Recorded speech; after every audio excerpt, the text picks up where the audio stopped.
Bonjour, dans cette vidéo, je vais vous parler d'astrologie et d'enfance. Pourquoi je dis ça? Eh bien parce que je trouve que c'est aussi très joli d'explorer l'astrologie dans l'univers des enfants.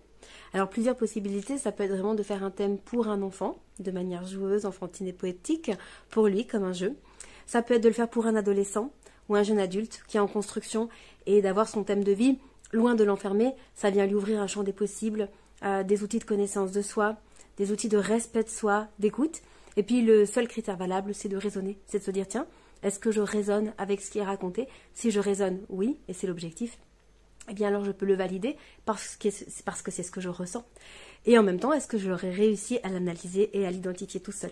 Donc c'est vrai que pour la construction d'un être qui est entre l'enfance et l'âge adulte, ou en début d'âge adulte, ou en adolescence, ça peut être quelque chose d'extrêmement constructif, un thème de naissance.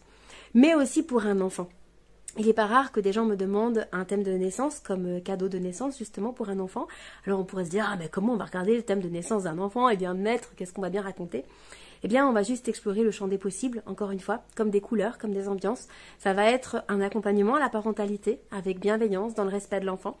Si vous êtes parent, vous le savez, en général, nos enfants, ils nous confrontent. Et si on a plusieurs enfants, ben, c'est différent avec chaque enfant. Chaque histoire est unique. On va avoir des enfants, on va avoir des jeux de résonance plus faciles, des affinités, puis parfois certains comportements qui nous challengent plus.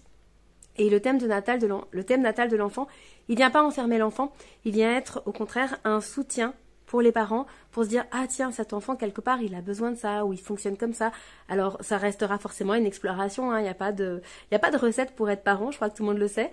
Mais en revanche, ça peut être un très beau soutien pour accompagner l'enfant, que ce soit à la naissance ou que ce soit évidemment à n'importe quelle période de la vie, que ce soit dans un moment difficile ou que ce soit au contraire quand c'est serein, mais parce qu'on est curieux et qu'on a envie d'une parentalité positive et constructive. Moi je suis mère, j'ai 3 enfants et je peux vous dire que, bon je l'ai fait pour moi mais je l'ai fait évidemment pour bon nombre d'autres parents, mais je peux déjà parler rien que de mon expérience personnelle, dans des moments où il y a eu des choses un peu challengeantes avec mes enfants, que ce soit dans leur vie sociale à l'école ou que ce soit avec moi ou dans la famille, eh bien leur thème de naissance il a toujours été quelque part d'un soutien, d'une direction pour comprendre ou pour soutenir en tout cas, peut-être pas comprendre mais soutenir en fait le vécu de l'enfant. Tiens, il se passe des choses comme ça, waouh, ok, comment est-ce que je peux quelque part ne pas juger, soutenir, accompagner et être au plus près quelque part de ce qui va être constructif pour l'enfant dans ces moments-là et ce qui est loin d'être une mince affaire et il n'y a pas de réponse toute faite encore une fois. Et l'astrologie va juste être un filtre, un canal, hein, ce ne sera pas la réponse à tout. Mais en tout cas, ça peut être vraiment un soutien dans la parentalité.